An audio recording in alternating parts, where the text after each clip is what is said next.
పడుతున్నటువంటి ఈ కాలనీలో పడుతున్నటువంటి సమస్యలు నేను ఒక్క విషయం చెప్తున్నా.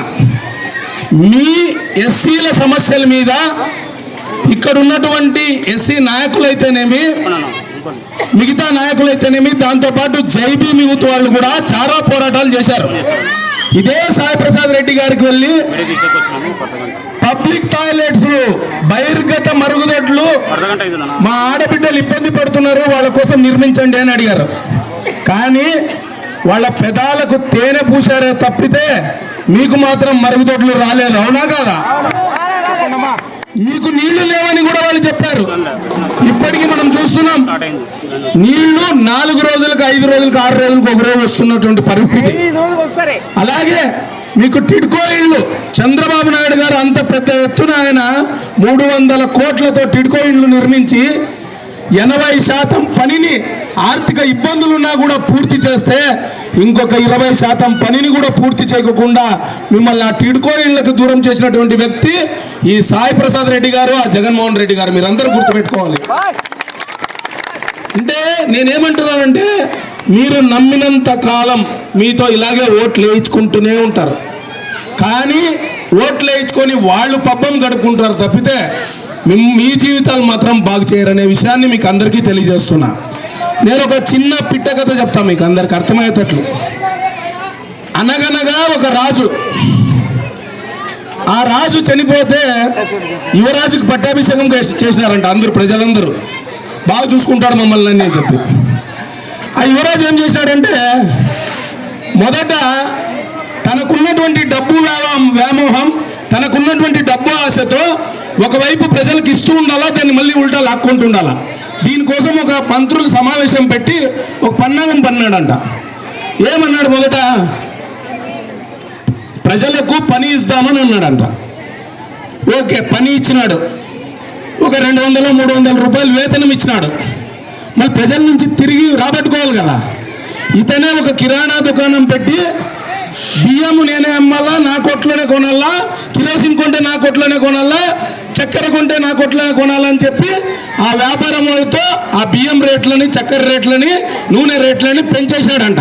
ఇప్పుడు సంపాదించుకున్నాడు 4 ముద్దలు తినాలి కదా. మళ్ళీ ఆ డబ్బాడికి పోయింది, ఇతను పెట్టినటువంటి వర్తకుల దగ్గరికే పోయింది. అలాగే కష్టపడుతున్న వాళ్ళని మత్తులో ఉండాలా. ఆడబిడ్డలు జీవితాలను సర్వనాశనం చేయాలంటే ఎవరు? ఆ ఇంట్లో మగవాన్ని నాశనం చేయాలని చెప్పి ఆ మగవానికి మత్తు ఇచ్చేటువంటి మందుని తయారు చేశాడంట. అది కూడా ఏమి? కల్తీ మందు. అటు ఆరోగ్యము చెడిపోవాలా, ఇటు ఆదాయము రావాలా.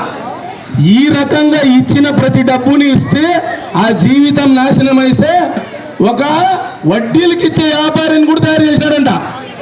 నువ్వు పోయి వడ్డీలకి ఆ కుటుంబానికి ఇబ్బంది అవుతుందంటే మా యువరాజు వడ్డీలకు కూడా ఇప్పిస్తున్నారని చెప్పి ఆ కుటుంబాలు వడ్డీలు తీసుకున్నారంట. ఆ వడ్డీలకు చక్ర వడ్డీలు పోయి తిరిగి ఆ పేదవానికి ఏం చెప్పినారంట? నీ భూమి రాసి అయ్యా, నాకు నువ్వు ఇవ్వాల్సిన అప్పుకి అని అన్నాడంట. ఇలా ఉంది జగన్మోహన్ రెడ్డి గారి పాలన అని అంటున్నాను నేను మీకు. నేను అనేది ఏంటంటే, ఒక సంక్షేమ పథకం మీకు ఇస్తున్నామనేది కాదు, ఎన్ని చేతులతో లాక్కుంటున్నారో గుర్తుపెట్టుకోండి. అలాగే ఏ పేదవాడి భూమిని వదలట్లేదు, ఏ వ్యాపారస్తుని ఆస్తుల్ని వదలట్లేదు. ఇది బాగా గుర్తుపెట్టుకోండి. అందుకే సాయి ప్రసాద్ రెడ్డి గారికి కానీ, ఆయన పెంచి పోషిస్తున్నటువంటి వాళ్ళ అనుచరులకు కానీ, పేదల ఆస్తుల మీద పడుతున్నటువంటి ప్రతి ఒక్కరికి చెప్తా ఉన్నాను నేను, అమ్మితే కొనుక్కోండి, అది వ్యాపారం. లాక్కోవద్దండి, అది దౌర్జన్యం.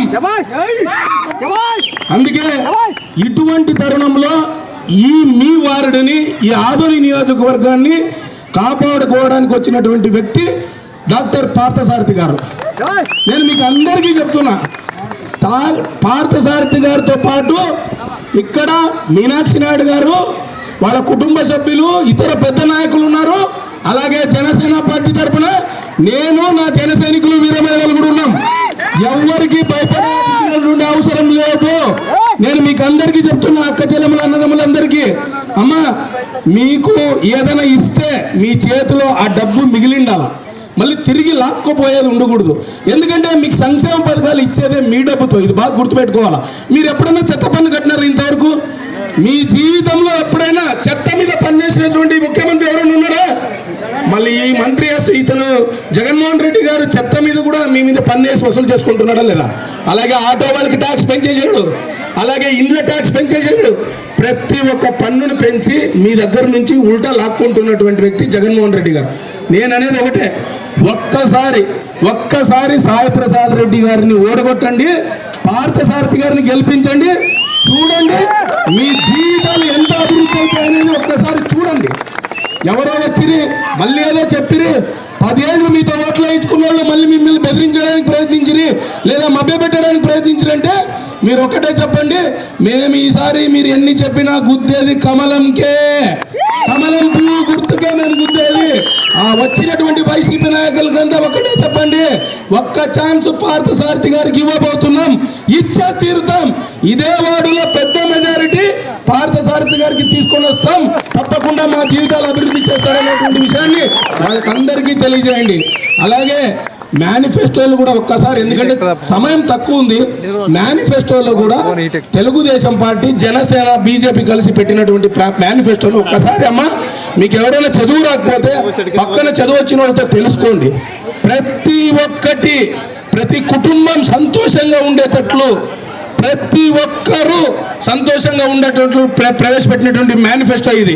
అలాగే మన హనుమంతు గారు చెప్పారు, ఇప్పుడు వాళ్ళు ఏం చెప్పారు, ఇక్కడ చాలా సమస్యలు ఉన్నాయి, నీళ్లు కానీ, ఎస్సీల కళ్యాణ మండపం కానీ, లేకపోతే మరుగుదొడ్లు కానీ, డ్రైనేజీలు కానీ, రోడ్లు కానీ.